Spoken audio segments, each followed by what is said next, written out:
If we want to compare fractions, there's ways we can represent them, such as these. We could use words, symbols, pictures, or a number line. Now, with those in mind, let's look at some fractions that have different denominators. That means when we divide our whole into equal pieces, they're going to be different numbers of equal pieces. So which of these is larger? Let's take two equal rectangles. One of them is going to be divided into 7 equal pieces, and that's that one, and we're going to shade two of them because there's 2 sevenths. The other one is going to be divided into 4 equal pieces, quarters, and that's going to have 3 of them shaded.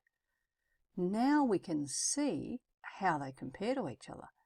We can see that 3/4 takes up more space, the shaded part, so 3/4 is larger than 2 sevenths. So that means it's actually closer to 1, the whole number, and that's another thing to think of. Which of the whole numbers are they closer to? Now we could also use a number line. So let's take a number line between 0 and 1, our whole. We've got a denominator of 7, so we need to break that into 7 equal parts, and a numerator of 2, so we can mark 2 sevenths. Now let's look at 3/4. The number line needs to have the same overall length, and it goes from 0 to 1, but this time the denominator is 4, so it's going to be divided into 4 equal spaces, and we're going to put a mark at the third one for 3/4. Now if we compare the number lines next to each other, then what we can do is actually have a look. 2 sevenths is quite a long way from the number 1, whereas 3/4 is much closer, so it's bigger. So 3/4 is greater than 2 sevenths because it's closer to 1. If we have improper fractions where the numerator is larger than the denominator, we can still do similar things. Let's look at 13 sevenths. It's 1 whole, which is 7 sevenths, and not quite another, so it's not quite 2. It's 13 sevenths, so 7 and 6 sevenths. Now if we look at 11/4, we've actually got 4/4, another 4/4, and 3/4. So we've got more than 2, but not quite 3. So we can see that 11/4 is larger than 13 sevenths. And we can actually use a number line to do it as well.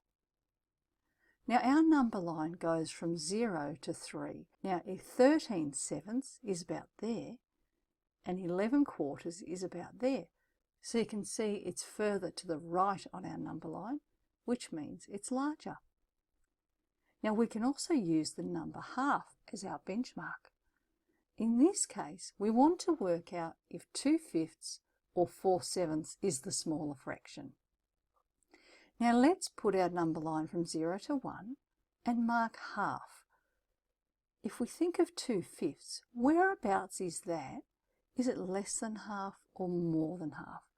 Well, let's think about our number line in 5 equal parts. 2/5 would be to there, so we can mark that on our number line. And 4 sevenths, we'd need our number line split into 7 equal parts, and 4 of them would take us there, and that's past the half. So you can see that 2/5 is actually less than half, which means it's smaller than 4 sevenths because that is greater than a half.